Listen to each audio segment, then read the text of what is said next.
بسم اللہ الرحمن الرحیم۔ بسم اللہ الرحمن الرحیم۔ السلام علیکم ورحمۃ اللہ وبرکاتہ۔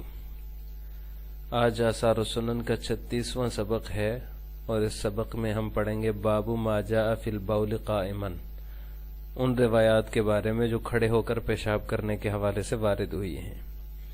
کھڑے ہو کر پیشاب کرنے کا کیا حکم ہے، اس مسئلے کی تفصیل بھی ہم آج کے سبق میں پڑھیں گے۔ اس باب کے تحت علامہ نیوی رحمہ اللہ تعالی نے کل 3 احادیث ذکر کی ہیں۔ ہم پہلے ان احادیث کا ترجمہ دیکھ لیتے ہیں اور اس کے بعد مسئلے کی تفصیل پڑھیں گے۔ باب ما جاء فی البول قائما، یہ باب ہے ان احادیث کے حوالے سے جو کہ کھڑے ہو کر پیشاب کرنے کے بارے میں وارد ہوئی ہیں۔ سب سے پہلی حدیث ہے عن عائشہ رضی اللہ تعالی عنہا قالت من حدثکم ان رسول اللہ صلی اللہ علیہ وسلم بال قائما فلا تصدقوه ما كان يبول الا جالسا، رواه الخمسہ الا ابو داود و اسنادہ حسن۔ اس روایت کا ترجمہ یہ ہے، حضرت عائشہ رضی اللہ تعالی عنہا سے مروی ہے، وہ فرماتی ہیں جو کوئی تم سے یہ بیان کرے کہ رسول اللہ صلی اللہ علیہ وسلم نے کھڑے ہو کر پیشاب کیا، فلا تصدقوه، تم اس کی تصدیق نہ کرو۔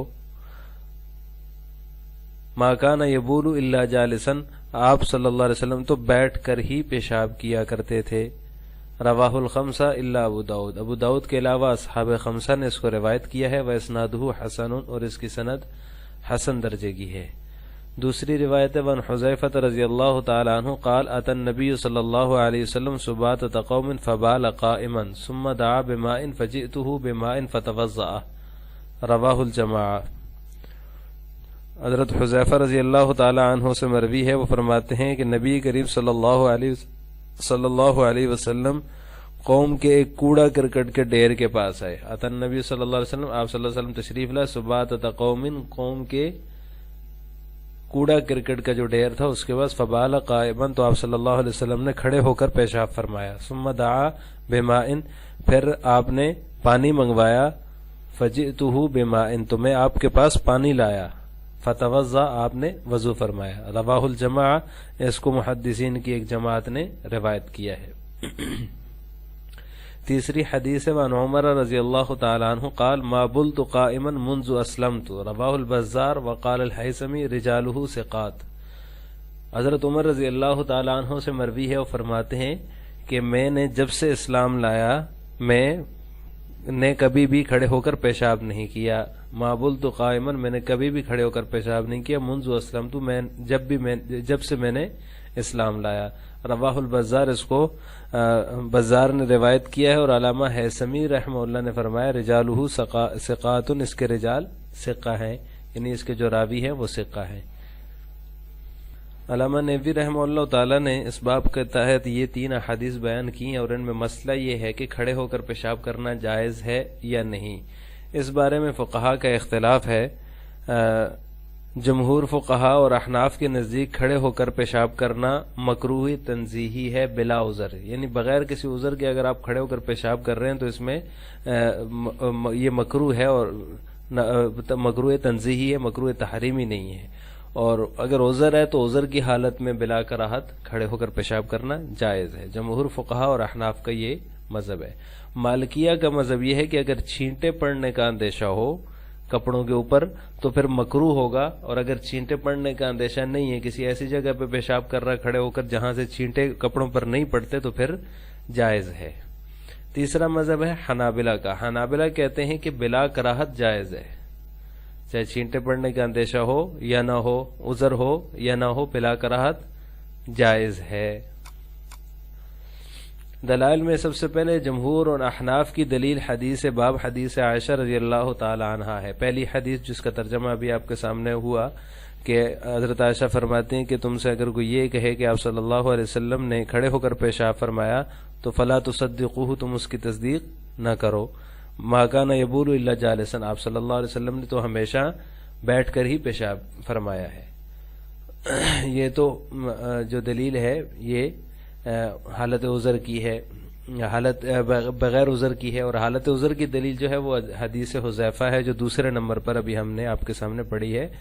حضرت حذیفہ رضی اللہ تعالیٰ عنہ جس میں فرماتے ہیں کہ اتا رسول اللہ صلی اللہ علیہ وسلم سباتۃ قوم، یا اتا النبی صلی اللہ علیہ وسلم سباتۃ قوم، کہ آپ صلی اللہ علیہ وسلم قوم کے گندگی کے کوڑا کرکٹ کے ڈھیر کے قریب آئے، فبال قائما، تو آپ صلی اللہ علیہ وسلم نے کھڑے ہو کر پیشاب فرمایا.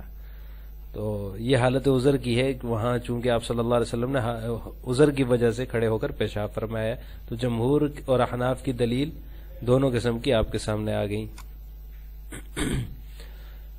اس کے بعد ہے مالکیہ کی دلیل. احادیث وہ فرماتے ہیں کہ دونوں قسم کی ہیں، جن میں جو ہے اباحت بھی ہے اور نہیں بھی ہے، منع بھی فرمایا گیا ہے، اور جیسے کہ حدیث حذیفہ میں کہ آپ صلی اللہ علیہ وسلم نے خود بھی کھڑے ہو کر پیشاب فرمایا. دونوں قسم کی روایات ہیں، تو اب دونوں قسم کی روایات کو جمع کرنے کی ضرورت ہے، دونوں میں تطبیق دینے کی ضرورت ہے.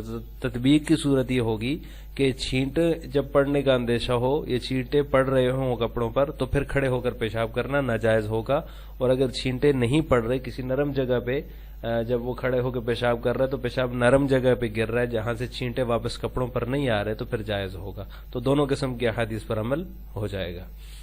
حنابلہ کی دلیل حدیث حذیفہ رضی اللہ تعالیٰ عنہ جو دوسرے نمبر پر ابھی ہم نے آپ کے سامنے پڑھی، جس میں ہے آتا النبی صلی اللہ علیہ وسلم سباتۃ قوم فبال قائما.